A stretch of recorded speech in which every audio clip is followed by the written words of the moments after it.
উপনিষদের প্রতিপাদ্য বিষয় হলো এই পরতত্ত্ব সীমা গৌরচন্দ্র। এই গৌরচন্দ্র গতিরতি শয়ন উপনিষদানাং মুনিনাং সর্বস্বং প্রণতপটুলীনাগমধুরিমা।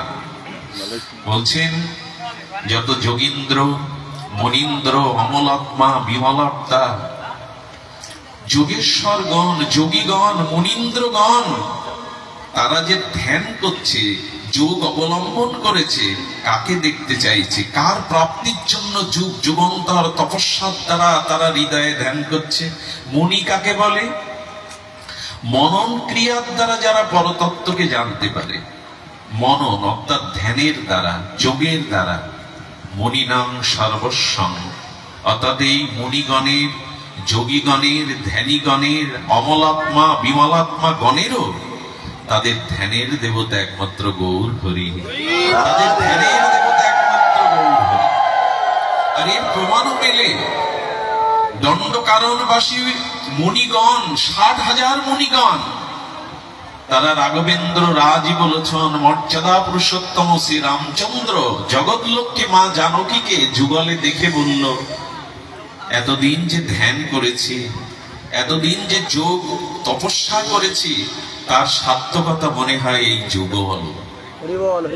কি অপরূপ মনোময় হয়ে রাম সীতা যুগল মূর্তিতে আছে। প্রভু এতকাল যে ধ্যান করেছি, জপ করেছি, তপস্যা করেছি, তার প্রতিফল, তার সর্বোচ্চ ফল হলো প্রভু আপনাকে দর্শন। অনুমতি দিন, কৃপা সঞ্চার করুন, করুণা করুন, আমরা এই যুগলের সেবা করতে চাই। রঘুপতি রাম ভগবান বললেন, এই লীলাতে তা সম্ভব নয়। আসছে বহু বল্লভ হয়ে দাপারে, আমি অখণ্ড পরতত্ত্ব বহু বল্লভ রসরাজ রসিকেন্দ্র মৌলি রসিক শেখর হয়ে শ্রীধাম বৃন্দাবনে যাব। সেদিন রাধারানী সহ যুগল ভজনে তোমরা গোপী হয়ে বৃন্দাবনে যাবে। মুনি ঋষিগণেরও, মুনি ঋষি যোগী অমলাত্মা বিমলাত্মা মুক্ত পুরুষ গণেরও মনন ক্রিয়ার দ্বারা যাকে পেতে চাইছে সে হলো আমার গৌর হরি। মুনিনাং সর্বস্বং প্রণত পটলীনাং মধুরিমা। আর যারা গৌরীয় বৈষ্ণব, যারা রাগ ভক্তির উপাসক,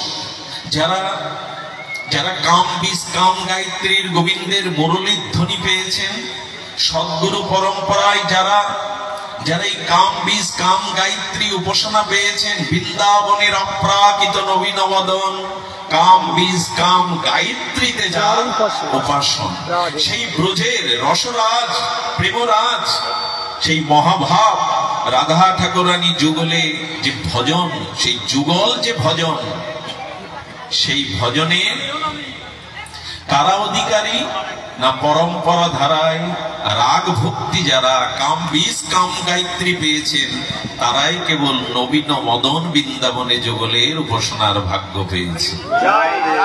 এই ভাগ্য কেবল তারাই পেয়েছে, কাম বীজ কাম গায়ত্রীতে যার উপাসনা। উপাসনাটা আমাদের এই কাম বীজ কাম গায়ত্রীতে যুগল উপাসনা। আমরা অনেকেই মনে করতে পারি এসেই শুরু করে দিলে ঝড়ের মতো কি বলছো, এটা ছাড়া তো বলার কিছু নেই। শ্রীমান মহাপ্রভুকে প্রতিষ্ঠা করা ছাড়া এই জগতের প্রেম ভক্তি আত্মকল্যাণ জগৎ কল্যাণ কোনোভাবেই সম্ভব না। পূর্ণ সূর্যগ্রহণে যেমন কয়েক মিনিটের জন্য পৃথিবীতে অন্ধকার নেমে আসে, খাদ্যগুলো পয়জন হয়ে যায়, যদি সূর্যগ্রহণ হয় দিবাভাগে, তবে সেই মুহূর্তটুকু যেমন খাদ্য পয়জনিং হয়ে যায়, পৃথিবীতে দিবাভাগেও অন্ধকার নেমে আসে, তেমন মহাপ্রভুকে শ্রীকৃষ্ণ চৈতন্য পরতত্ত্বকে প্রতিষ্ঠা করা ছাড়া এই জগতে প্রেম আলোক আমরা দেখতে পাবো না। অন্ধকারই দেখব, আমরা দেখব আপন সুখ বাসনাযুক্ত ভজন, যুগল ভজন পাবো না, প্রীতির ভজন পাবো না, অহিতুক শুদ্ধ প্রেম ভক্তি পাবো না। এই জন্য মহাপ্রভুকে প্রতিষ্ঠা। মুনিনাং সর্বস্বং প্রণত পটলীনাং মধুরিমা।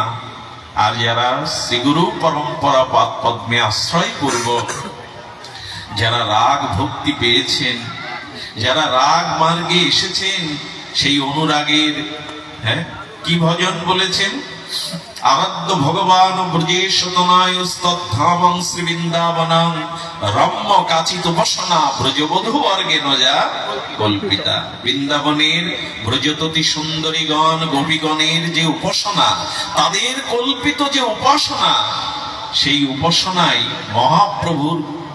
মহাপ্রভুই আমাদের জানিয়েছেন। তো এই যে প্রেমের উপাসনা, মাধুর্যের উপাসনা, রাগ ভক্তির উপাসনা, এটা আর কেউ দেওয়ার নেই। আমা বিনা অন্য নারে ব্রজ প্রেম দিতে, অভিমান মহাপ্রভুর, আমি ছাড়া এই প্রেম কেউ দিতে পারবে না। আমা বিনা অন্য নারে ব্রজ প্রেম দিতে। সেই মহাপ্রভু যারা মাধুর্য ভজনের পথে এসেছেন, তবে বহু জন্মের সুকৃতি না হলে, বহু জন্মের সৌভাগ্য সুকৃতি না হলে গৌরীয় ভজনে আসা যায় না। আচ্ছা, আপনারা আমরা তো অন্য পথেও যেতে পারতাম, অন্য দিকে চলে যেতে পারতাম, যাইনি কেন জানেন? মহাপ্রভুর বিশেষ করুণায় আমরা এই পথে এসেছি। কোনো না কোনো সুকৃতি সৌভাগ্য অতীতে ছিল, অতীত জন্মে ছিল, তাই মহাপ্রভু অন্য পথে আমাদের নিয়ে যাননি। এই জন্য প্রণত পটলীনাং মধুরিমা, সেই মাধুর্য ভজনের আর একমাত্র উৎপত্তি, একমাত্র সম্পত্তি, এটা মহাপ্রভু দিতে পারেন। হরিবল হরিবল। বিনির্যাস্য প্রেম্ন নিখিল পশুপালাম বুঝাম। আচ্ছা, ভগবান শ্রীকৃষ্ণ তিনি বৃন্দাবনের লতা পাতাকে প্রেম দিয়েছেন, এটা জানা যায়। বাবা একটু আস্তে। লতা পাতাকে প্রেম দিয়েছেন কৃষ্ণ ভগবান, সেই মুরলীধারী শ্যামসুন্দর, এটা আমরা শুনেছি। এই বাচ্চাগুলো লতা পাতাকে প্রেম দিয়েছেন, কিন্তু বনের সাপাত সংকুল বাঘকে প্রেম দিয়েছেন তো কৃষ্ণ। আমাদের অখিল রসমৃত মূর্তি ব্রজেন্দ্র নন্দন শ্রীকৃষ্ণ লতা পাতাকে প্রেম দিয়েছেন, এটা মহাজন ভাগবতে উল্লেখ করেছেন। কিন্তু হিংস্র বনের ব্যাঘ্রকে প্রেম দিয়েছেন এমন তো শোনা যায় না। যায় কি? মহাপ্রভু সেটা দিয়েছেন। ঝাড়িখণ্ডের পথে হিংস্র শপথ সংকুল ব্যাঘ্রকে, সর্পকে, এমনকি হরিণ এবং ব্যাঘ্রকে একই সাথে চুম্বন করিয়েছেন, একই সাথে প্রেম বিতরণ করেছেন, নিত্য গীত করেছেন। শ্রীমান মহাপ্রভুর প্রেমের দানে যাতে পথ না হারিয়ে ফেলি। সম্মুখে তো দাঁড়িয়ে আছেন, দাঁড়িয়ে হাত ও বাহু দুটো আজানুলম্বিত, সেই বাহু দুটো বাড়িয়েছেন, বাড়িয়েই তো ডাকছেন। কোন মানুষকে ডাকলে যখন সেই ডাক সে শুনতে পায় না, তখন বাহু তুলে ডাকে, সমস্ত শক্তি সমার্পিত করে একত্রিত করে ডাকে, হাত তুলে ডাকে। মহাপ্রভুও ডাকছেন, নিতাই চাঁদ ডাকছেন, হাত বাড়িয়েছে কেন? এসো এসো, এই পথেই এসো। শ্রীধাম বৃন্দাবন যুগল ভজন ধন মোহে করালো, ব্রজের পথে এসো। এখানে কামনা নেই, এখানে বাসনা নেই, এখানে নিজ সুখের ব্যবস্থা নেই। আছে প্রিয়া প্রীতমের শ্যাম শ্যামার সেই অনাবিল আর অহৈতুকী বিশুদ্ধ রাগ ভক্তি। এসো, সেই পথে এসো। কি মোর কর্ম মন্দ গতি, ঠাকুর মশাই বলেছেন আমার কর্মের গতি মন্দ। হ্যাঁ, রাধা কৃষ্ণ পদ না ভজিন তিল আধো। আমরা ভজন করলাম, একটা তিলকে, শুষ্ক ক্ষুদ্র তিলকে অর্ধেক করলে তার যে অংশ, সে সময়ও কি যুগল ভজন করেছি? ব্রজের অনুরাগের পথে কোনো চাওয়া পাওয়া না রেখে, কোনো ভোগ বিলাস, ইহকাল পরকালের কোনো সুখ সুবিধা না প্রার্থনা করে, তিল আধো কি যুগল চরণে রতিতে প্রেমে অহেতুকি তাকে ভালোবাসা দিয়েছি। ঠাকুর মশাই বললেন, তিল আধো এই রাধা কৃষ্ণ পদে আমার রতি হলো না, আমি রাগের সাথে আমার সম্বন্ধই হলো না। এই রাগ ভক্তিকে নিয়ে যদি সামান্য বলি, তাহলে বলবো এই রাগ ভক্তি, এই অনার্পিত চরি, যেটা জীবের পক্ষে কেন ব্রহ্মাদি দেবগণের পক্ষেও যে গুপ্ত রস সিন্ধু জানা ছিল না, মহাপ্রভু সেটাই প্রকাশ করলেন। একটু কথা বলি, ব্রজ কেন জানেন? ব্রজ হলো, ব্রজ কেন না, ব্রজ এই জন্য, শ্রীধাম বৃন্দাবন এই জন্য যেখানে প্রতিটি বস্তুর অনন্ত মহিমা। অনন্ত মহিমা মানে রাধা রানীর অপার করুণার দ্বার শ্রীধাম বৃন্দাবন। আমাদের প্রবোধানন্দ সরস্বতী বলেছেন, শোনো ওহে, যদি কখনো শ্রীগুরু কৃপা, বৈষ্ণব কৃপা, ভগবত কৃপায় ব্রজের পথে উঠো, তবে কয়েকটি কথা বলি।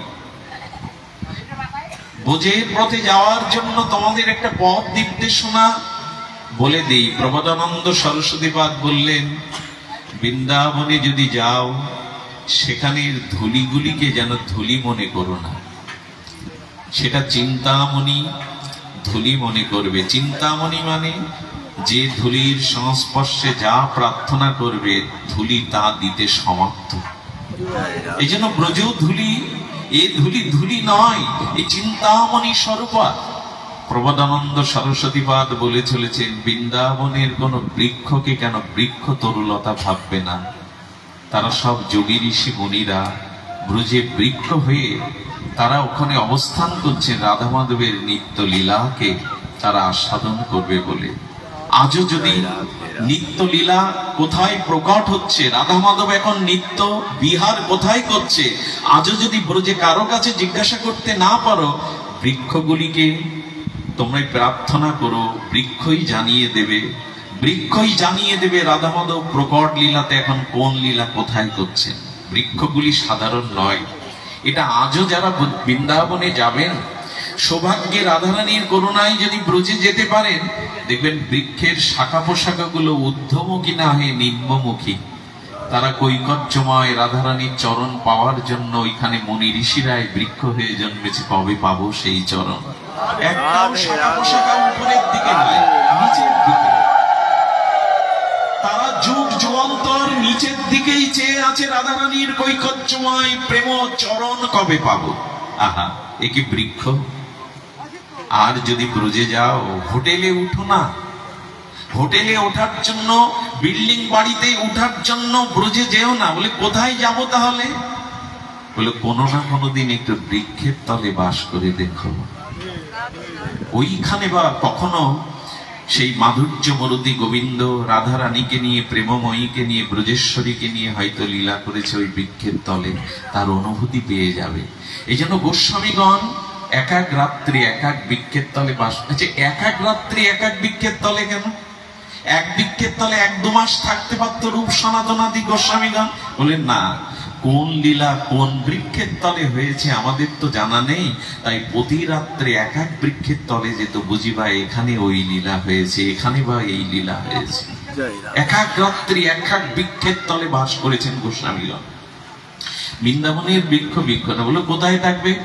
গাছতলায় পড়ে থেকে দেখো কি প্রেমানন্দ, কি সেই পূর্বের লীলার অনুভূতি তুমি পেয়ে যাবে।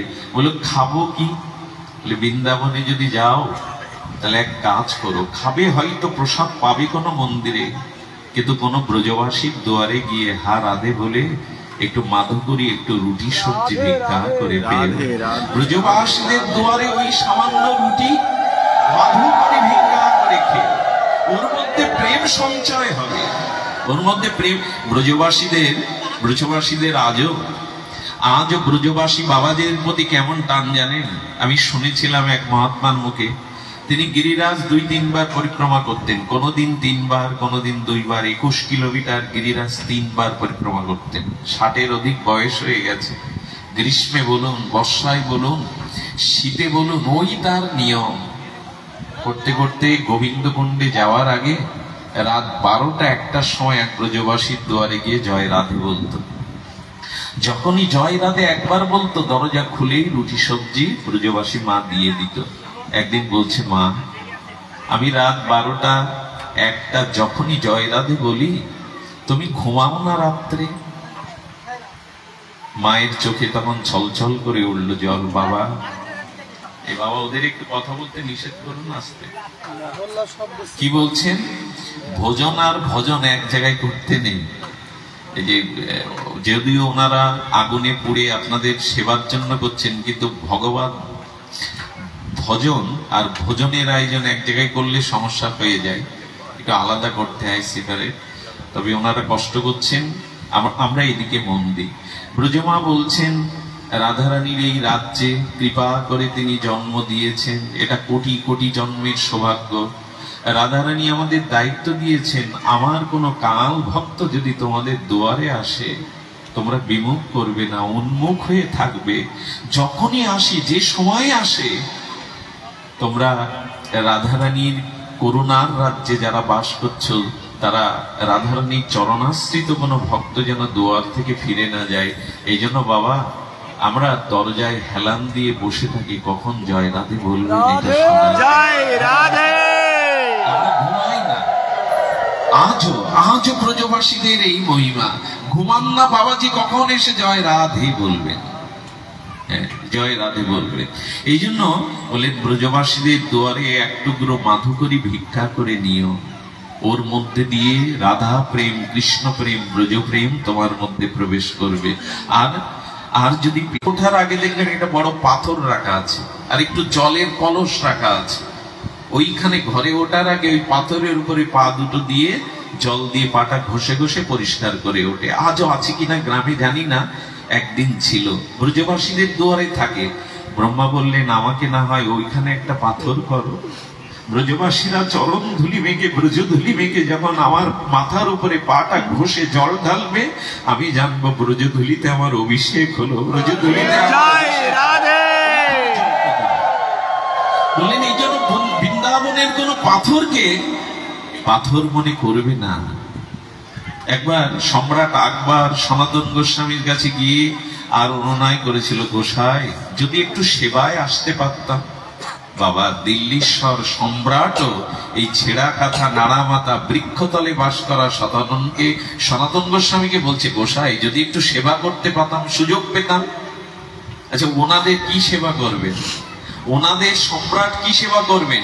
আমাদের মহাপ্রভু চরণাশ্রিত বৈষ্ণবরা দেখুন, সম্রাট এখানে হাত জোর করে দাঁড়িয়ে থাকে।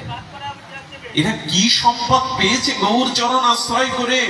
রাধারানীর অপার করুণায় কি পেয়েছে যে সম্রাটরাও জানেন, বিনোদ বাবার মন্দিরের দুয়ারে কত বড় বড় শেঠ অপেক্ষা করে যদি একটু সেবার সুযোগ দিতেন, যদি একটু সেবার সুযোগ দিতেন, অপেক্ষা করে তারা। বড় বড় সেই শিল্পপতি, বড় বড় ধন্যাঢ্য ব্যক্তিগণ আজ অপেক্ষা করে।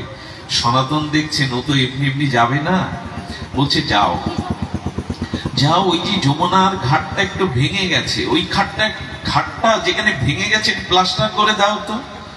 খুব অপমান বোধ করলেন।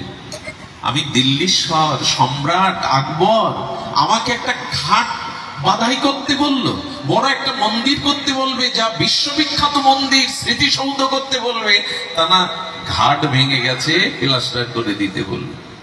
সনাতন একটু কৃপা করলেন, গিয়ে কি দেখলেন জানেন? ভাঙা ঘাট নয়, ওখানে পড়ে আছে সেই চিন্ময় লোকের কোহিনূর হীরা। সমস্ত যমুনার তীরে সেই দিব্য বৃন্দাবন, চিন্ময় বৃন্দাবনের, অপ্রাকৃত বৃন্দাবনের সব মণিমুক্তা ছড়িয়ে ছিটে আছে।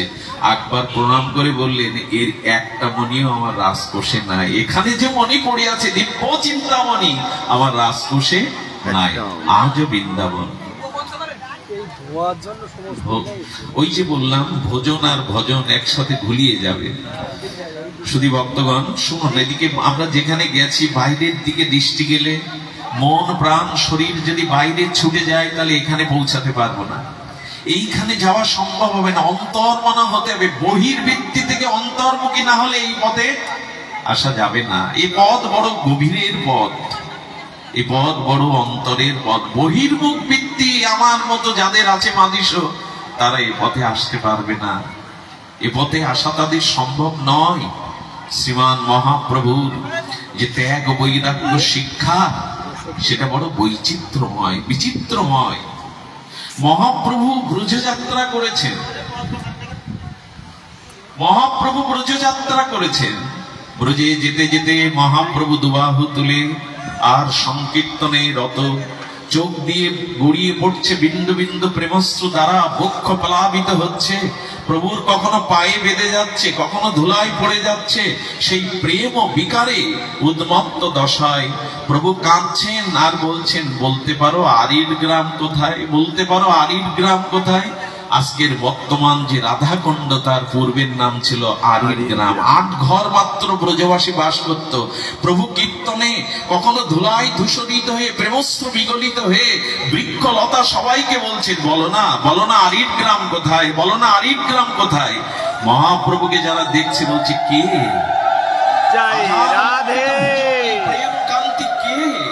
এমন দিব্য মহাপুরুষ তো ব্রজে আমরা দেখিনি।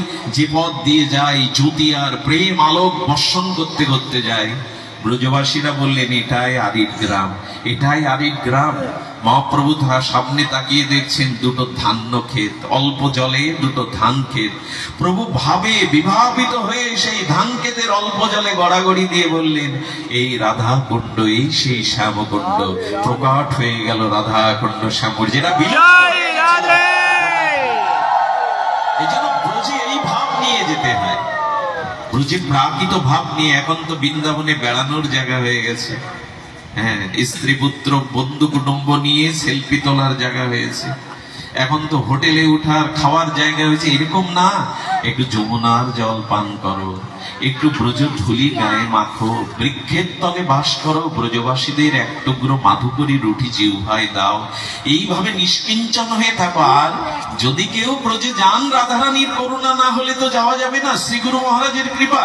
যদি যান, তবে ওখানে যদি কেউ সম্মান করে আপনাকে, আরে এই তো সৌম্যজি পাঠ করেন, এই যে মঙ্গলজি, যদি এরকম কেউ সম্মান করেন, সঙ্গে সঙ্গে মনে করবেন আপনার গালে কেউ বিষ ঢেলে দিয়েছে। বৃন্দাবনে গিয়ে যদি কেউ আপনাকে সম্মান করে আর ওই কথা কানে আসে, তাহলে জানবেন কেউ আমার মুখে বিষ ঢেলে দিয়েছে। আর কেউ যদি আমাকে নিন্দা করে, তাহলে ভাববেন আমাকে একটু অমৃত খাওয়ালো এরা, আমাকে একটু অমৃত খাওয়ালো ওরা। এই জন্য ব্রজে ব্রজে আমি সাধু, আমি ভজনশীল, এই মহিমা নিয়ে ব্রহ্মাও যেখানে পার পাচ্ছেন না, উদ্ধবজি যেখানে বললেন, ওগো ওগো গোপীগণ, ওগো অনুরাগিনীগণ, তোমরা আমাকে আশীর্বাদ করো রাধারানী। উদ্ধব কাতর সকাতর প্রার্থনা করছেন, হে ব্রজবধূ সুন্দরীগণ, হে ততিগণ, হে গোবিন্দের প্রেয়সীগণ, তোমরা আমাকে এই প্রার্থনা করো, এই শ্রীধাম বৃন্দাবনে একটু ঔষধি গুগ্ন লতা হয়ে যেন আমি জন্মাতে পারি। উদ্ধব, ভক্ত শ্রেষ্ঠ উদ্ধব। শাস্ত্রে এমন বর্ণনা আছে, ভক্তের একটা ক্রম দেয়া আছে। ভক্তের ক্রম দেয়া থাকলে প্রথমে বলছেন যে ভক্ত শ্রেষ্ঠকে বলেন, ভক্ত শ্রেষ্ঠ হলো ধ্রুব। সকাম উপাসনা করেছিলেন ধ্রুব ভক্ত শ্রেষ্ঠ। ধ্রুবের কাছে গিয়ে ধ্রুব পাঠিয়ে দিচ্ছেন দেবশ্রীপাদকে, না না, প্রহ্লাদ আমার থেকে শ্রেষ্ঠ ভক্ত। প্রহ্লাদ সকামে উপাসনা করেনি, ভগবান তাকে বর দিতে চেয়েছিল, কিন্তু বরই তো নেয়নি প্রভু। নৃসিংহদেব প্রহ্লাদ মহারাজকে বর দিতে চাইছেন, বললেন প্রভু এই বর দিন যেন কোনো কালেই তোমার কাছে কিছু চাওয়ার মতো বাসনা আমার ভিতরে উদিতই না হয়, ওই বর দাও। বীজটা পুড়িয়ে দিলে যেমন আর ওর থেকে অঙ্কুরিত হয় না, প্রহ্লাদ বলছেন তোমার কাছে কোনো কালে কোনোদিন কোনো চাওয়ার বাসনার বীজ যেন আমার হৃদয়ে অঙ্কুরিত না হয়, এই বর চাইছেন প্রহ্লাদ। এই জন্য ধ্রুবর থেকে প্রহ্লাদ শ্রেষ্ঠ। আর প্রহ্লাদকে বললেন, প্রহ্লাদ বর তো নিতেই হবে তোমাকে। আমরা এই ভক্তি পাবো কি করে দেখুন, কেন প্রয়োজন শুদ্ধ ভক্ত। কিন্তু প্রহ্লাদ ধ্রুব ব্রজ ভক্তি পায়নি। প্রহ্লাদ ধ্রুব এরা শুদ্ধ ভক্তির যাচনা করেছে, আরাধনা করেছে, কিন্তু ব্রজ ভক্তি প্রহ্লাদ পায়নি। ধ্রুব ব্রজ ভক্তি রাধা প্রীতি পায়নি। ব্রজবে এরা শুদ্ধ ভক্ত বটে, এদের কামনা ছিল না, প্রথমে থাকলেও পরে ছিল না ভগবানের কৃপায়, এরা ব্রজ ভক্তি পায়নি। শুদ্ধতা থাকলে কি হবে, এই অনুরাগের ভক্তি তারাও পায়নি। প্রহ্লাদকে বলছেন, তবে প্রহ্লাদ বললেন বর যদি দিতেই চাও, না দিলে যদি তোমার বুক ব্যথা করে হে নৃসিংহ ভগবান, তবে সবাইকে তুমি বৈকুণ্ঠ মুক্তি দাও। মুক্তি চেয়ে বসলো প্রহ্লাদ। কারণ প্রেমের সংবাদ, যুগল সেবার সংবাদ প্রহ্লাদের জানা নাই। এই ভজনটা মহাপ্রভু না জানালে আমরাও প্রহ্লাদের মতো বৈকুণ্ঠ চেয়ে বসতাম, মুক্তি চেয়ে বসতাম।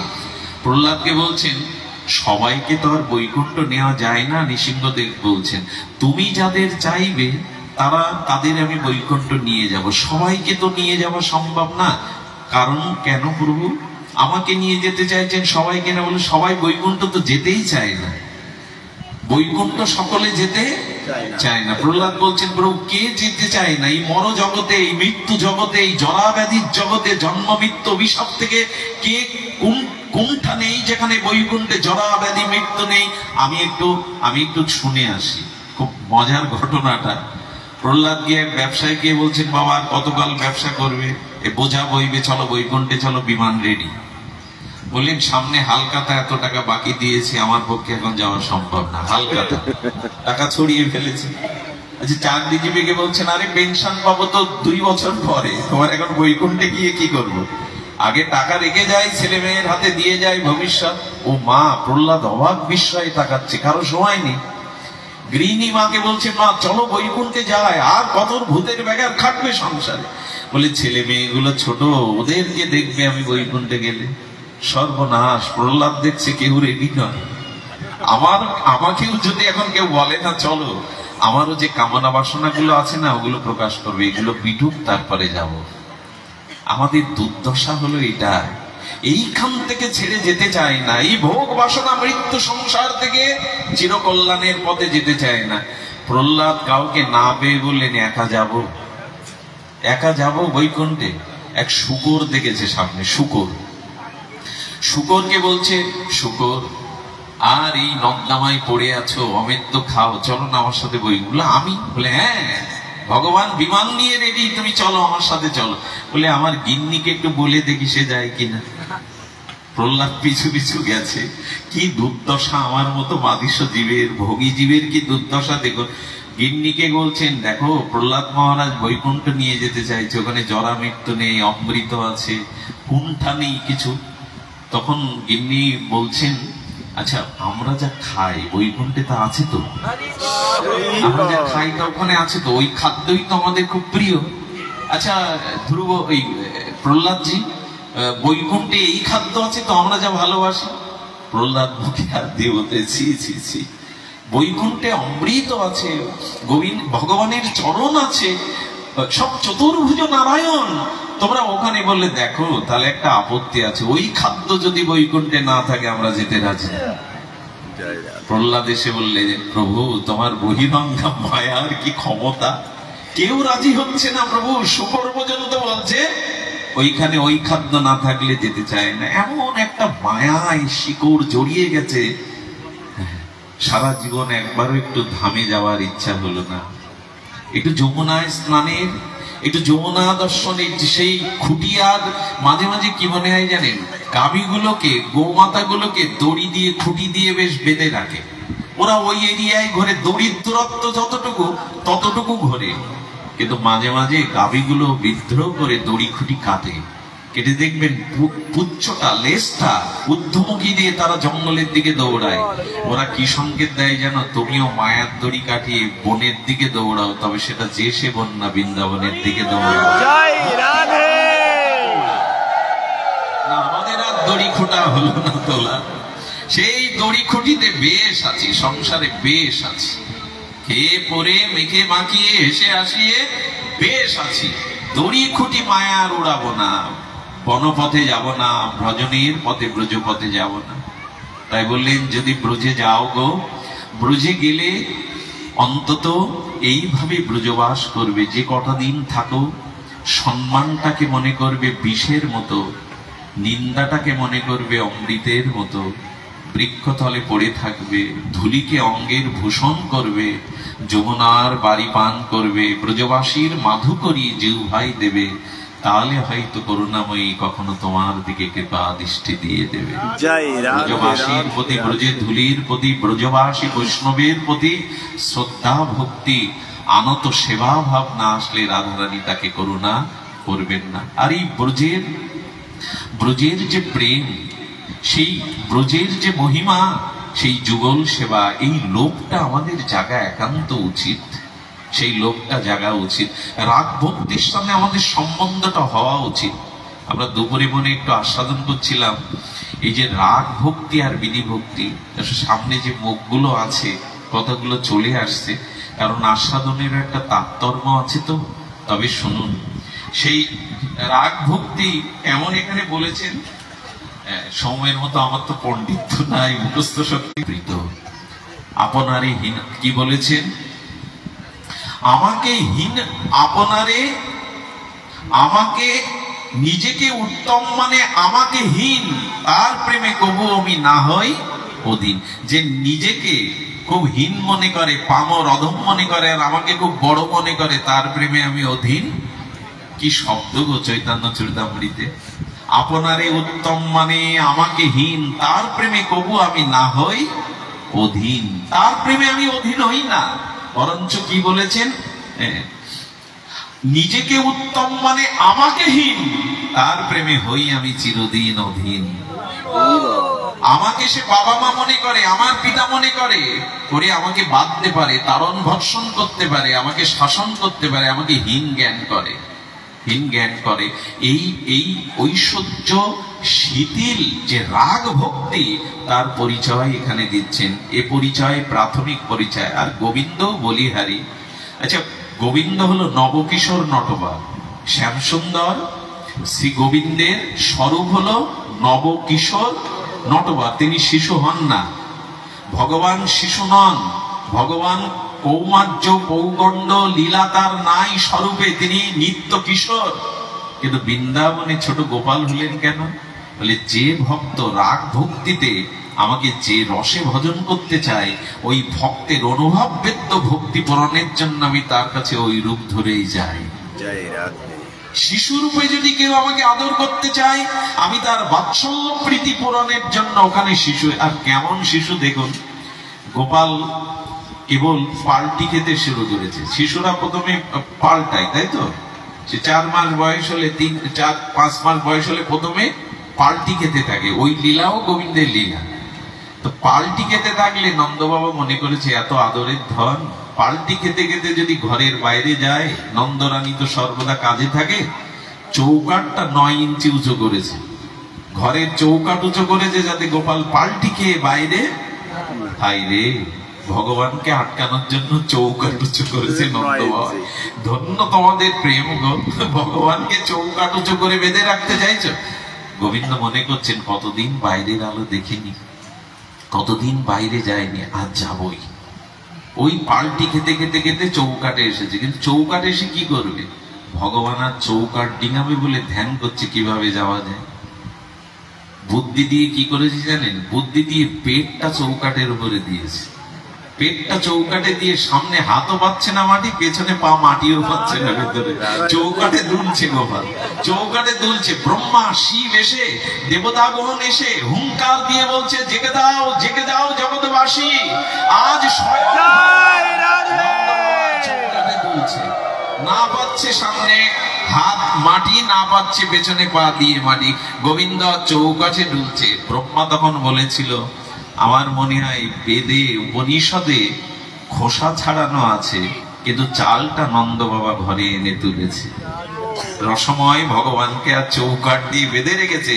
বেদে যে কথা আছে পরম ব্রহ্মের কথা, নির্বিশেষের কথা, সেটা তো ধানের খোসা মাত্র, চালটা নন্দ বাবা ঘরে আটকে রেখেছে। ভগবান ভগবান দুলছে চৌকাটে। ভাবতে পারে, ভাবতে পারে। খুব মনে পড়ে গোবিন্দের এই লীলাগুলো, কিভাবে আনন্দ দিচ্ছেন। একটু একটু হাঁটতে শিখেছেন, আর হাঁটতে শিখলে ভাবে গাভীর পিটি গোপালের বড় বেশি। গরু দেখলেই পাগল হয়ে যায়, গোবৎস দেখলে, গাভীমা দেখলে।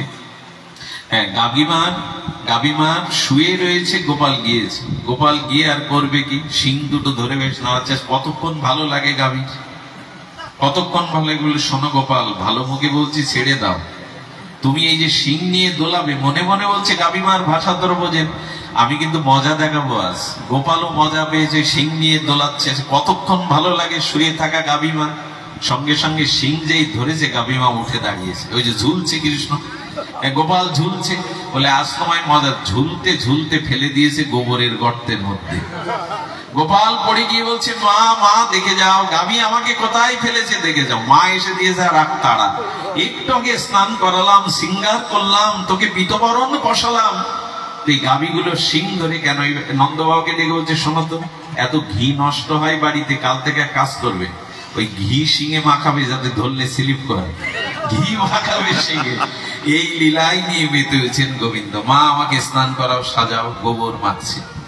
আহারে, নিজের, তার মানে ওই যে বললাম সাপটা আছে, বিষধর সাপ, কিন্তু জরাগ্রস্ত হয়ে পড়ে আছে, কুণ্ডালাকৃত হয়ে পড়ে আছে, দংশনার করছে না। তেমনি ভগবানও আজ তার ঐশ্বর্যকে যেন স্তীমিত করে রেখেছেন।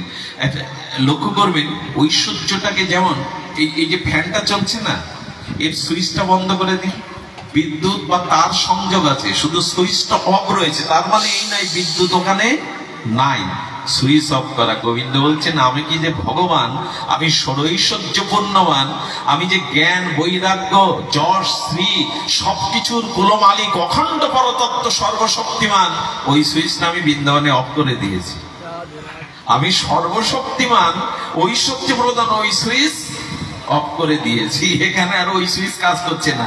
এখানে আমি কারো ছেলে, কারো বন্ধু, হ্যাঁ, কারো এটো খাই। কি অভূতপূর্ব ব্রজের এই রাগ ভক্তি! কেন যে আমরা এটা নিলাম না? কেন যে এই সৌভাগ্য আমাদের আমরা দূরে ঠেলে দিলাম? কবে এই রাগের পথে আসবো? এই বাৎসল্য প্রীতিতে তার কত। তোর মুখে মাখন গোপাল, তোর মুখে যে লেগে আছে, তুমি মা বোঝো না। মা ভাবছে, হ্যাঁ আমি বুঝি না, বোঝা। বলে, মা, সাপের বিষ যেমন পাত থেকে মাথার দিকে ওঠে, ওই জ্বালা সব জগৎ মিশ্রিত ঐশ্বর্যকে হারিয়ে ফেলেছেন। আর কি তখন বলছেন, মা তুমি চোর করার আগে দেখো মূল চোর ওই যে স্তম্ভের দর্পণের মধ্যে নিজের ছবি পড়েছে, পতির ছবি। মা যশোদা বলছেন, নিজের সাথে নিজে কথা বলছে। মা যশোদা বলছে, গোপাল আমার সামনে আয়। যেই সামনে এসেছে, মা যশোদা গোপালের কাঁধে হাত দিয়ে বলছে, ওর মধ্যে আর কাকে দেখা যাচ্ছে একটা? যেই যশোদা দাঁড়িয়েছে, যশোদাকে দেখা যাচ্ছে। তার মানে তোর বুদ্ধি আজ খাটবে না গোপাল, তোর চাতুরতা খাটবে না। আমাকে দেখছিস মানে ওটা আমার ছবি, তুই যাকে চোর বলছে ওটা তোর ছবি। গোপাল বলছে, ধরা তো খেয়ে গেলাম।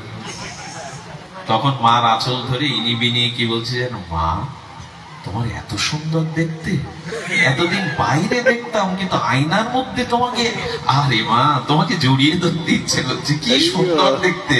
হ্যাঁ, যশোদা বলছে, আমাকে স্তুতি করে এখন আমার কোলে উঠতে চাইবে, রাগ ভাঙাতে চাইবে। মা এত ভালো দেখতে, তা তো আয়নার মধ্যে কখনো দেখিনি তোমার। এই লীলা বিতরণ করে চলেছেন, বলুন তো, এই লীলা আস্বাদন করে চলেছেন। এই তো গেল বাৎসল্য লীলা। যদি সখ্য লীলাতে যায়, আহা, সখ্য লীলাতে আমি আপনাদের শুনিয়েছি। সখ্য লীলার একটা অংশ বলি, আমি অনেকবার বলেছি, তবে একটা অংশ বলি। একবার যমুনা পুলিনে বংশী তটে বসে আছেন সখাদের নিয়ে, আমি একটা অংশ বলছি কেবল, পুরো লীলাটা ইতিপূর্বে আপনারা শুনেছেন। একটা অংশ হলো, সুবল উঠে যাচ্ছে। কানাই বলছে, সুবল কোথায় যাচ্ছে? বলো, শ্বশুর বাড়ি।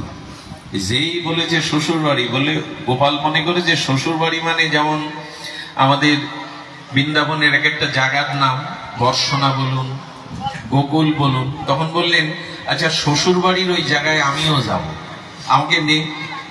বলছে, গোপাল তোর মাথা খারাপ, শ্বশুর বাড়ি মানে কোনো জায়গার নাম না, গ্রামের নাম না। বলে, তাহলে শ্বশুর বাড়ি কি আমি যাব সেখানে? 3.5 বছরের গোপালের শ্বশুর বাড়ি যাওয়ার স্বাদ, জানেন না শ্বশুর বাড়ি।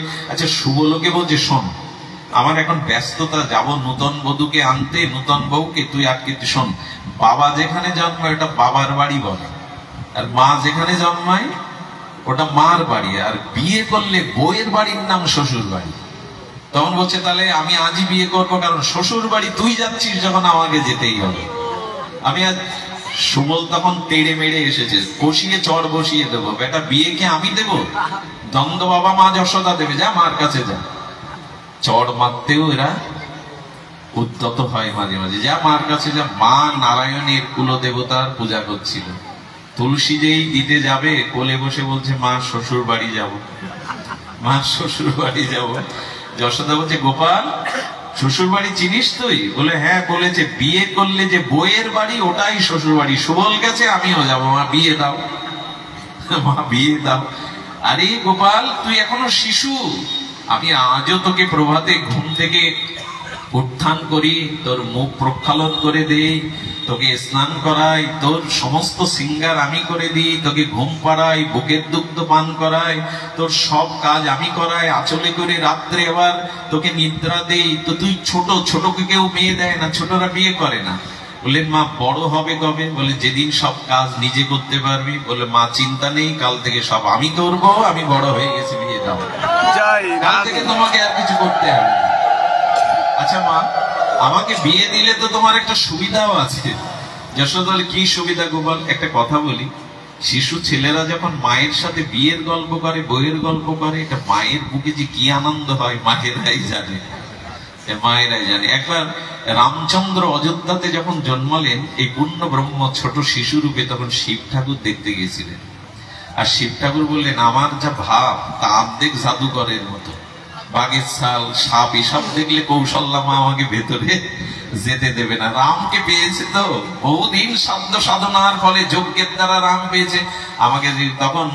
তখন বলছেন কি, ওনার সাগরের যে নন্দী ভৃঙ্গি তাদের বলছেন, বলে এক কাজ করুন, আপনি জ্যোতিষী সেজে যান। জ্যোতিষী সেজে গেলে মেয়েরা মায়েরা কৌতূহল থাকে খুব হাত দেখাবার। তো ছেলের ভবিষ্যৎ দেখাবার জন্য হয়তো কৌশল্যা মা তোমাকে ডেকে নিতে পারে, কিন্তু এই বেশে গেলে সর্বনাশ, তোমাকে ঢুকতে দেবে না। তো বললেন জ্যোতিষী বেশে? হ্যাঁ, ওই জ্যোতিষী বেশে হাত গণনা করবে কেউ, ত্রিকালজ্ঞ যোগী কাশী থেকে এসেছেন, উনি হাত গণনায় সব বলে দিতে পারেন। দুর্গা মা বললেন, এভাবে শিব পারবে না রামকে দেখতে, আর আমিও কেন বঞ্চিত হব। এক দাসী রূপে কৌশল্যা মাকে বলছেন, মা এই বাইরে যে জ্যোতিষী ঘোরাফেরা করছে, ইনি সাধারণ নন, ইনি কাশী থেকে এসেছেন। মা তোমার এই রামচন্দ্রে একটু গণনা করে নিতে পারতে না? তুই বলছিস দুর্গা মা সহায়তা না করলে শিব ঠাকুরের মধ্যে যাওয়ার সহায়তা নেই। বলি তাহলে ডেকে আনো। শিব ঠাকুরকে মা পার্বতী যে বেসে গেছে সখী রূপে, দাসী রূপে কৌশল্যা মায়ের, বলে এবার ভেতরে এসো। ভেতরে এসে যেই সামনে গেছে রামের, তখন ভগবান শঙ্কর কাঁদছেন, রাম হাসছে মায়ের কোলে। ভক্তকে দেখলে ভগবানের আনন্দই হয়। শঙ্করকে দেখে রামচন্দ্র মায়ের করে খিলখিল করে হেসে উঠেছে। আর শিব ঠাকুরের চোখে জবাব, প্রভু তুমি পূর্ণ ব্রহ্ম, তুমি শাশ্বত সনাতন আদি পুরুষ, তুমি কিনা ছোট্ট শিশু হয়ে আর মায়ের কোলে আনন্দ। ধন্য তোমার লীলা, ধন্য তোমার এই নরলীলা। শিব ঠাকুর কাঁদছেন। যখনই কাঁদছেন তখন বলছেন কি, তুমি কাঁদছো কেন? বললো, মা ওকে একবার আমাকে কোলে দাও। যেই কোলে উঠেছেন সেই দৃশ্য বললে গেছে, শিব ঠাকুর হাসছেন, রাম কাঁদছেন। ভক্তের কোল পেয়ে প্রভু কাঁদছেন, কোল ছাড়া তো হতে চান না। আর তাকে কোলে পেয়ে, পরমানন্দকে কোলে পেয়ে পরমানন্দে হাসছেন ভগবান শঙ্কর। তখন বললেন, আপনি জ্যোতিষী, দেখুন না আমার ছেলের হাত। আচ্ছা বলুন তো, আমি বৌমা কেমন? মা পদ্মের পাপড়িগুলোর মতো আকার বিস্তৃত যার নয়ন, যার নাসিকাটা বড় চিকন, অধরের বর্ণনা দিচ্ছেন, গায়ের বর্ণনা তপ্ত কাঞ্চন গলানো। মানে মনে মনে, বেটা তুই জিতলি, তুই তো নিচে পড়লি। বলে দেখ, একবারে তো হয় না, 3 বারে প্রতিযোগিতা, শ্রেষ্ঠত্ব নির্বাচন হয়, আবার হোক, আবার যুদ্ধ, আবার কুস্তি করতে করতে কৃষ্ণ আবার নিচে। যখন নিচে দূরে এসে আমার পড়াই যাস। শৈশবে এই দিনগুলো মনে পড়লে হৃদয়ে বড় আনন্দ। এরকম আমরাও করেছি। এইবার মা করেছি কিনা সম কে করেছি কিনা? এইবার গায়ে হাত দিয়ে দেখ। তো কৃষ্ণ বলছে, আমি যেতেছি 3 বারের বর, সব ঘিরে ধরেছে সকারা, খবরদার মিথ্যা বললে তোকে ছেড়ে দেব না। সেই আবার তলে পড়ে, গোবিন্দ সর্বশক্তিমান তলে পড়ে কি বারবার তলে পড়ছেন। শেষেবার বলছে, শোন তুই যাই বলিস আমি জিতেছি। কি করে জিতেছি ব্যাখ্যা কর। বলি দেখ দেখ, সখার জয়, বন্ধুর জয় মানে আমারও জয়, কারো প্রিয় মানুষের জয় মানে আমারও জয়। দেখবেন খুব বলবান কুস্তিবীর যারা, যারা বিশ্ববিখ্যাত, কি বলে ওদের, হ্যাঁ আমার তো আবার ইংরেজি আসে না, তো ওই যারা কুস্তিবীর, ও বাড়ি এসেছে, ও 3 বছরের মেয়েটা বলছে, বাবা তোমার গায়ে বল বেশি না আমার? বাবা তখন হাত করে বলছেন আমার গায়ে, মেয়েটা তখন আবার এরকম করছেন আমার গায়ে। কেমন ভালো লাগে বলুন তো? বলে তাহলে আসো মারামারি করি। বিছানার উপরে মেয়ে যেই ঝাঁপিয়ে পড়েছে, বাবা এমনি লুটিয়ে পড়েছে। এটা কি বাবার পরাজয়? আমি জিতেছি, মেয়েটা হাত তুলে আনন্দ করছে, এটা কি বাবার পরাজয়? তেমন ভক্তের কাছে পরাজিত হয়ে গোবিন্দেরও প্রকৃত জয় হয়। পরাজয় শব্দের একটা অর্থ করেছেন আমাদের আচার্যরা। পরা মানে শ্রেষ্ঠ, আর জয় মানে বিজয়। অহং ভক্ত পরাধীন, ভক্তের কাছে পরাজয় হলো ভগবানের শ্রেষ্ঠ জয়। পরা মানে শ্রেষ্ঠ, আর জয় মানে বিজয়। তেমনি করে লীলা বিতরণ করে চলেছেন ভগবান। সেই সখ্য প্রেম, সেই বাৎসল্য প্রেম আর মাধুর্য প্রেমের কথা, সেটিকে আর এই অবাজনের মুখে মানায়? যারা এই ভজনে রত আছেন, একটু স্পর্শ করেই পাঠ বিশ্রাম করব। প্রচন্ড তাপদাহ। আমার মনে হয় আপনাদের স্থানে সবাই ঘেমে যাচ্ছেন। আপনাদের স্থানে আমি বসলে হয়তো বসতে পারতাম না। তবে এইটুকু বলি, আকাশ থেকে যদি 7 দিন মুষলধারে বৃষ্টি হয়, কারো হৃদয়ের জ্বালা, সংসারের ত্রিতাপ জ্বালা নিভবে? কথা বলুন, নিভবে কি? নিভবে না। কিন্তু হরিকথা শুনলে না, তব কথামৃতম দ্বারা ভগবানের দিব্য নাম রূপ লীলা শ্রবণ করলে হৃদয়ের অনন্ত জ্বালা নিভে যায়, সংসার জ্বালা নিভে যায়, ত্রিতাপ জ্বালা নিভে যায়। এই জন্য মানুষ প্রচন্ড তাপদহে বৃষ্টির আকাঙ্ক্ষা করে, বৃষ্টির প্রার্থনা করে, অভিলাষ করে। আমরাও বলবো আমাদের হৃদয়ের অনন্ত জন্মের পাপ তাপ অপরাধের ত্রিতাপ জ্বালা আছে, এটা একমাত্র হরিকথা দ্বারাই নিভাবিত হয়, অন্য কোনো উপায় নাই। আর সারা জীবন তো সংসারের জন্য ঘাম ঝরালাম, একটু গোবিন্দ কথা ভক্ত সঙ্গে ঝরুক না 2-1 ফোঁটা ঘাম। এই জন্য আমরা আপনাদের অত্যাচার করব না এই তাপদহে কষ্টের মধ্যে আপনাদের এখানে। তবে রাগ ভক্তি হলো শরণাঙ্গ ভক্তি। এ বিষয়ে দুটো কথা বলে বিশ্রাম। রাগ ভক্তি হলো শরণাঙ্গ ভক্তি। একটা কথা বলি, খুব খুব অন্তর্মনা হয়ে কথাটা হৃদয়ে স্থান করে নিন, কথাটা হৃদয়ে একরকম লিখে নিন, বসিয়ে নিন হৃদয় সিংহাসনে। সেটা হলো আমাদের ভজন সাধন বাইরে না, আমাদের ভজন সাধনটা হলো মনে। আমাদের ভজনটা হলো মনে, মননের দ্বারা। এই জন্য শাস্ত্রে বলেছেন উচ্চাত বাসাং ব্রজে সদা। দেহে যদি বৃন্দাবনে না বাস করতে পারো, অনুরোধ করে গেলেন মনে মনে অন্তত বৃন্দাবনে বাস করো। সেই রাধা কুণ্ড তটে, সেই গিরিরাজ তটে, সেই শ্যামকুণ্ড তটে, সেই যমুনা পুলিনে, সেই দ্বাদশ কাননে, কোথাও না কোথাও নিকুঞ্জ কাননে একটু মনে মনে ওখানে ছুঁয়ে এসো, মনে মনে ব্রজকে স্পর্শ করো। এই জন্য সাধন শরণ লীলা ইহাতে না করো হেলা, কাই মনে করিয়া সুসা। একটু সময় বের করে নাও, কাজের মধ্যে মনটাকে ব্রজে রেখে দাও। ওইখানে যদি রাখতে পারো, মনে মনে যদি, আমাদের ভজন সাধন ওই যে বললাম বাইরে না। দেখুন, সুখ দুঃখ মনোধর্ম, ভজনটাও মনের ধর্ম। মন যদি স্পর্শ না করে, শরীর কান নাক মুখ এগুলো লাফালাফি দাপাদাপি করে ভজন হবে না। যদি মন স্পর্শ না করে, মন ছুঁয়ে না যায়। এই জন্য সাধনটা মনে মনে মনে মনে করতে হবে। এই জন্য মনে মনে করতেও যদি আমাদের অলসতা আসে, আমাদের আর কি উপায়? দিনে কোনো না কোনো সময় একান্তে হরিনামের মালা নিয়ে মনে মনে বসে যাবেন। দেখুন, মনে মনে ভজনটা জীব গোস্বামী পাদ ভক্তি সন্দর্ভে লিখেছেন প্রতিষ্ঠানপুরীর ব্রাহ্মণের কথা। সেই দরিদ্র ব্রাহ্মণ রাখাল হয়ে গোচারণ ভূমিতে আর গরু চড়ায়। একদিন ভাগবত পাঠে শুনলেন ভজন শুধু বাইরে হয় না, যার সামর্থ্য নেই সে যদি মনে মনে মন্দির নির্মাণ করে, মনে মনে মনোমন্দিরে মনসিংহাসনে রাধা মাধবকে বসিয়ে সেবা করে, নারায়ণ লক্ষ্মীকে সেবা করে, তবে মনে মনেই সেবা ভগবান গ্রহণ করে। যেই বলেছে এই প্রতিষ্ঠানপুরের ব্রাহ্মণ বললেন, সে কি এতদিন কেন ভাগবতে যায়নি, এতদিন কেন ভাগবত শুনেনি? রাখাল বেশে গিয়ে ধুতি পরে উদ্ধপুণ্ড তিলক নিয়ে গাছতলায় বসেছে, গাবি ছেড়ে দিয়েছে, মনে মনে মন্দির তৈরি করছে। তাহলে মনে মনে যদি মন্দির করি, কেন ইট কাঠ দিয়ে করব, পাথর দিয়ে করব, মণিমুক্তা দিয়ে করব। মণিমুক্তা দিয়ে দোতলা মন্দির করেছেন। এবার মণিমুক্তা দিয়ে মনে মনে সিংহাসন রচনা করেছেন, ওখানে লক্ষ্মী নারায়ণকে বসিয়েছেন। বসে ক্ষীর, উৎকৃষ্ট ক্ষীর রন্ধন করে মনে মনে নারায়ণকে ভোগ দিতে গিয়ে মনে করছে এত গরম, এটা সেবা উপযোগী হয়েছে তো, এই জন্য এই অনামিকা দিয়ে ওটা সেবা উপযোগী হয়েছে কিনা একটু আঙুল দিয়ে দেখতে গেছে। যেই দেখতে গেছে ওদিকে বৈকুণ্ঠ নারায়ণ ইস করে উঠেছে, কারণ এর হাত পুড়ে গেছে। আচ্ছা, যদি বলেন বিল্লমঙ্গল কেন গল্প শোনাচ্ছ? মনে মনে ক্ষীর তৈরি করেছে, মনে মনে মন্দির তৈরি করেছে, মনে মনে পরশ করতে গেছে, সেবা উপযোগী হয়েছে কিনা মনে মনে করতে গেলে বাইরের আঙুল ছেঁকে পুড়ে গেল।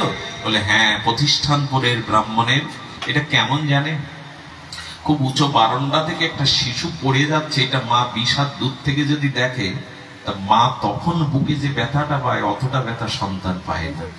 এটা মনোধর্ম। মনে মনে কয়েকটা মোবাইলের নাম্বার টিপলে আপনি এখন আমেরিকায় কথা বলতে পারেন, তাও তাকে দেখে কথা বলতে পারেন।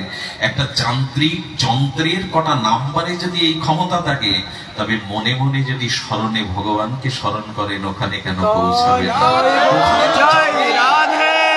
যাবে, মনোধর্ম যাবে। লক্ষ্মী দেবী বলছেন, লক্ষ্মী দেবী বললেন প্রভু ঈশ্বরে উঠলে, বলে দেখো দেখো, প্রতিষ্ঠানপুরের ব্রাহ্মণ বটতলায় বসে মন্দির নির্মাণ করে গরম আর ক্ষীর তৈরি করে দিতে গেছে, ওই ক্ষীরে ও হাত পুড়িয়ে ফেলেছে। লক্ষ্মী দেবী বললেন এজন্য তুমি তোমায় ঈশ্বরে বলে এখন আমার হাত লাল হয়ে গেছে। আহারে, মনে মনে মনে মনে তো কি হয়েছে? লক্ষ্মী দেবী বলছেন এমন সেবককে তুমি জগতে রেখেছো কেন? বৈকুণ্ঠের দুধ দিয়ে বিমান পাঠালেন, চাও তোকে নিয়ে এসে আমি দেখতে চাই মনের ক্ষীরে কিভাবে আঙুল পড়ে। লক্ষ্মী দেবী পরীক্ষা করার জন্য বিমান নিয়ে ওকে সরাসরি বৈকুণ্ঠে নিয়ে গিয়ে বললেন তোমার আঙুলটা দেখাও তো। যেই আঙুলটা দেখলো ছেক খেয়ে গেছে, সেই লক্ষ্মী মা বলছেন, কমলা দেবী বলছেন, এত যখন সেবার তোমার মনের ভাবনা, এত যেমন সেবা অনুরাগ, তোমাকে আর জগতে ফিরে যেতে হবে না, আজ থেকে সাক্ষাৎ নারায়ণের সেবা এখানেই বসে করো। গোস্বামী বললেন একদিনে মনে মনে ভোগ লাগাতে গেছে নিষ্পাপ এই কিশোর, সঙ্গে সঙ্গে সেটা নারায়ণের কাছে পৌঁছে গেছে। আমি বলি কি, গৃহে যা কাজ করুন মনে মনে বাঁশিটা শুনবেন তো, মনে মনে যমুনার নীল জলটার পাশে দাঁড়াবেন তো যমুনার কোলে মনে মনে, আর মনে মনে দেখবেন শ্যাম শ্যামা সেই ফুলময় আনন্দময় নিকুঞ্জে বসে আছেন, অষ্টসখী চারিদিকে দাঁড়িয়ে আছে, কেউ বা বিজন করছে, কেউ বা পুষ্পমালা পরাচ্ছে, কেউ বা অধরে তাম্বুল তুলে দিচ্ছেন, সেই কর্পূর মাখা পান তুলে দিচ্ছেন, কেউ বা কুসুমগুলো আর এনে ললিতার হাতে দিচ্ছেন চরণে দেওয়ার জন্য। এইভাবে একটু মনে মনে একবার ভাবুন না, মন যদি একবার এই ভাবনায় যুক্ত হয় তাহলে জানবেন মন আর অন্য দিকে যাবে না। ছোট একটা ঘটনা মনে পড়ছে, না বললে হয়তো বুকে ব্যথা থাকবে, যন্ত্রণা থাকবে। সেটা হলো রঘুনাথ দাস গোস্বামী রাধাকুণ্ডের তটে পড়ে সগুণ নিঃশ্বাস ছেড়ে রাত্রি দিন তার ভজন মহিমা কেমন জানে। আহা, এ কি ভাষা দিয়ে বলার কথা। জমিদার পুত্র, হিরণ্য গোবর্ধনের একমাত্র আদরের পুত্র, তার 8 লক্ষ টাকা বার্ষিক নিট আয়। 550 বছর আগে 8 লক্ষ টাকা বাৎসরিক আয়, মানে 800 কোটির মতো। সোনার চামচ মুখে নিয়ে জন্মেছে রাজপুত্র রূপে রঘুনাথ। সেই রঘুনাথ রাধাকুণ্ডে কি ভজন করে জানেন? আহা, 1000 বার বিগ্রহকে দণ্ডবাদ করেন, 1000 বার। 2000 বৈষ্ণবকে নিত্য দণ্ডবাদ করেন, প্রণাম করেন। আমরা মুখস্থ আমি 10-20টা নামও বলতে পারবো না। 2000 বৈষ্ণবকে নিত্য প্রণাম, 1 লক্ষ কৃষ্ণ নাম, আর অপতিত রাধা কুণ্ডে 3 ত্রিসন্ধ্যা স্নান। ত্রিসন্ধ্যা স্নান করবেনি, কি খাই জানো বাবা, কি খাই জানো? আসলে তাদের এই ত্যাগ বৈরাগ্য গোস্বামী দেখলে না, ভেতরটা অপরাধে না দগ্ধীভূত হয়। মনে হয় কত বড় এই মনুষ্য জন্ম পেয়ে নিতাই গৌরের এই কৃপার যুগে, করুণার যুগে এমন শ্রী গুরুদেব, আরাধ্য গুরুদেব পেয়ে, এমন চৈতন্য চরিতামৃত প্রেম ভক্তি চন্দ্রিকা মহাজনের অনুভূতি পেয়েও এই ভজনের রুচি হলো না। উনি 150-200 গ্রাম মাঠা পেতেন। এক ব্রজবাসী দিয়ে যেত, মাঠা মানে ঘোল। একটা মানুষ 150 গ্রাম 200 গ্রাম ঘোলকে এরকম ভজন করতে পারে, দিন নেই রাত নেই, সারা রাত কাঁদে আর ওই একটাই মন্ত্র, তবই বাস্মি ন জীবাবিত আবিনা। হে রাধে, তুমি ছাড়া মোর কেহ নাই। হে রাধে, তুমি ছাড়া মোর কেহ নাই। আর কেউ নাই, এদের আর কেহ নাই। রাত্রি দিন গোসাই এমনি করে আর ভজন নিষ্ঠার সহিত ভজন করছেন। একদিন মনে মনে রাধাকুণ্ডের মাটিতে মাথা রেখে মনে মনে করছেন, কতদিন শ্যাম শ্যামাকে, কতদিন প্রিয় প্রীতমকে একটু একটু ক্ষীর রেঁধে খাওয়ায়নি। কি করেছে জানেন? রঘুনাথ দাস গোস্বামী মনে মনে ঘি দিয়ে চাউল ভেজেছে, ওতে কিশমিশ দিয়ে ঘন দুগ্ধ দিয়ে আর পরমান্ন তৈরি করেছে। সেই ঘি ধারা চাউলটা ভেজে কিশমিশ দিয়ে, খাঁটি গো দুগ্ধ দিয়ে আর চিনি দিয়ে, শর্করা দিয়ে খুব গাঢ় করে ক্ষীর করে রাধা মাধবকে মনে মনে, ওরা ওসব কোথায় পাবে বৃন্দাবনে, মনে মনে সেবা দিয়ে দিয়েছে। কি বলবো আপনাদের, ওই সেবা পেয়ে মনে মনে রাধারানী কিঞ্চিত প্রসাদ রঘুনাথকে দিয়েছে মনে মনে। সেই মনে মনে প্রসাদটা, রাধারানীর অধরামৃত প্রসাদটা রঘুনাথ দাস গোস্বামী পেয়েছে। কি বলবো, ওই নারী তো একরকম মরে গেছে। 100 গ্রাম 150 গ্রাম ঘোল খাওয়া নারী, যেই ওই পরমান্ন প্রসাদ ক্ষীর প্রসাদ পেয়েছে, বিকেল বেলা 102-3 জ্বর এসে গেছে, আর নারী চলছে না। গোবর্ধনে এক বিখ্যাত কবিরাজ ছিল, সেই কবিরাজকে সেবকগিনী এসে দেখাচ্ছেন, দেখুন না আমাদের গোস্বামীপাদের গায়ে তীব্র জ্বর উড়ে যাচ্ছে, দেখুন না নারী ধরে পর্যবেক্ষণ করে বললেন, আজকে ইনাকে দুপুরে মধ্যাহ্নে উৎকৃষ্ট ঘৃত দ্বারা আর উৎকৃষ্ট দুগ্ধ, ঘন দুগ্ধ দ্বারা পরমান্ন ক্ষীর খাইয়েছে কে? ওনার নারীতে এখন এই ক্ষীর সহ্য হওয়ার কথা না। বাবা বলুন তো, ক্ষীরটা খাইয়েছে রাধা মাধবকে মনে মনে, প্রসাদটাও পেয়েছে মনে মনে, কিন্তু ওই মরা নারীতে 150 গ্রাম ঘোল খেয়ে মানুষ বাঁচে। লক্ষ নাম, এত নিষ্ঠার ভজন রঘুনাথে, রাত দিন চোখের জলে দেহ পড়ছে, মন পড়ছে। সঙ্গে সঙ্গে সেবকবৃন্দ কবিরাজকে বললেন, আজ আপনার ভুল হলো, আপনি ভুল বললেন। আমাদের গোস্বামীপাদ মাথা ছাড়া ঘোল ছাড়া মুখে কিছু নেয় না, আপনি ভুল করছেন। উনি মুখে বহুদিন অন্ন দেন না, অন্নের দানা দেন না, উৎকৃষ্ট কোনো বস্তু দেন না। হ্যাঁ, রাজার পুত্র, জমিদারের পুত্র, কি ভজন দেখুন রাধা কুণ্ডে বসে। 16টা বছর মহাপ্রভুর সান্নিধ্যে লীলা চলেছিলেন। স্বরূপের রঘু, স্বরূপ অনুভব পেত মহাপ্রভুর অন্তরঙ্গ অনুভবী, তার কাছে প্রীতি প্রেম পেয়ে এখন রাধারানীর জন্য কত ব্যাকুল হয়েছেন। বললেন, আমি যদি ঠিক কবিরাজ হই, আর আজকে যদি উনি পরমান্ন ক্ষীর না খান, উনি যদি সত্যি না বলেন, আর যদি আমার সিদ্ধান্ত ভুল হয়, আজ থেকে আমি কবিরাজি ছেড়েই দেবো, আর কোনোদিন রোগী দেখবো না। ওনার কাছে গিয়ে শুনুন। হাত জোর করে সেবকরা বললেন, রঘুনাথ দাস গোস্বামী আপনি বলুন, আপনি তো, আমরা সারাক্ষণ আপনার পাশেই থাকি, আপনি তো ওটা পাননি, বলুন। মনে মনে বলছেন কি, কবিরাজকে, মনে না বাইরে বললেন, কবিরাজকে ডেকে দাও। কবিরাজ সামনে আসলে রঘুনাথ দাস গোস্বামী আপাত মস্তক দেখে বললেন, আপনি এই রাজ্যের চিকিৎসক নন, আপনি এই রাজ্যের চিকিৎসক নন, আপনি ওই রাজ্যের চিকিৎসক। আপনি ঠিকই বলেছেন, বহুদিন পর মনে হয়েছিল রাধা মাধবকে একটু ক্ষীর পাওয়ায়, সেই ক্ষীরের প্রসাদ করুণা করে রাধারানী আমাকে একটু দিয়েছিলেন, আমি ওটাই দুপুরে পেয়েছি। বলেন, আমার সিদ্ধান্ত ভুল হতে পারে না। দেখুন তো, মনে মনেও দিতে যদি আমাদের অলসতা থাকে। এই জন্য মা, সারাটা জীবন যে ছেলে মেয়ে সংসারের জন্য খাটছ, একসময় দেখবে এগুলো খুব সার হয়নি গো, করতে হবে। সংসারে যেমন আছো, গারস্থাশ্রমে করতে হবে, কিন্তু মনে মনে না একটু রাধারানীকে স্মরণ করবে। আর এই কথাগুলো এই জন্য শুনতে হয়, বৃন্দাবনে একবার অন্তত করুণাময়ীর কাছে ভিক্ষা করতে হয়, যেন ব্রজে যায়, এই লীলাগুলো স্মরণ করতে হয়। দেখবেন খুব বড় বড় মহাত্মা, যেমন প্রাতঃস্মরণীয় বন্দনীয় চরণ ছিল মুরারি মোহন দাস বাবাজি, ইনাদের পাশে আমরা যখন যেতাম, একবার দুইবার বললে ওরা চিনতে পারতো না।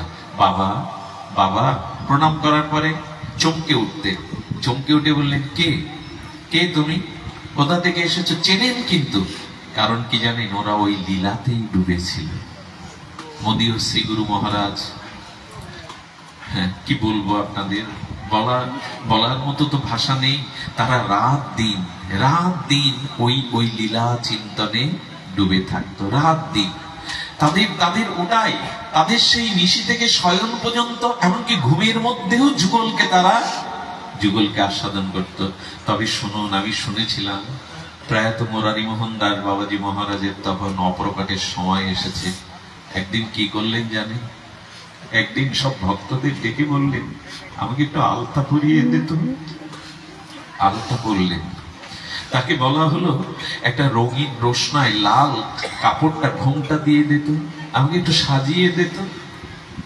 কথাগুলো বলতে বড় কষ্ট হয়। উনি ওইভাবে সেজেছেন, সেজে সবাইকে বললেন, চলে যা তোরা বাইরে চলে যা। সবাই দেখছে, তখন ওনার মধ্যে অসুস্থতা নেই। উনি বড় বড় চোখ করে দেখে বলছেন, ওই দেখ প্রিয়াজি আসছে, ওই দেখ প্রিয়া, তোরা চলে যা, তোরা সামনে থাকিস না। ওইভাবে তাকিয়ে বলছেন, ওই দেখ প্রিয়াজি আসছে, ওই দেখ প্রিয়াজি আসছে। ওনারা ওই চিন্তা করতে করতে করতে শুয়োপোকা যেমন প্রজাপতি হয়, আত্মানাং চিন্তায়েতে তত্র তাসাং মধ্যে মনোরমা রূপ যৌবন্য সম্পন্নাম কিশোরী প্রমাদাকৃতি।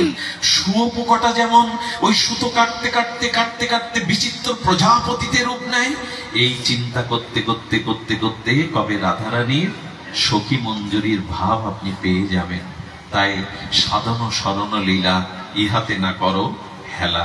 আপনাদের কাছে এই নিবেদন করব, যে প্রার্থনা ভক্তি দেবীর কাছে চিরদিন করে গেলাম, যেন এই নিবেদন ধরো সখীর অনুগত করো। এই মনের অভিলাষ বিলাসকুঞ্জে দিয়বাস। সেই বিলাসকুঞ্জ আমরা যেন এই লীলা, আর এটি করতে গেলে আমাদের পরম্পরা ধারায় সদ্গুরুর চরণ অবশ্যই আবশ্যক।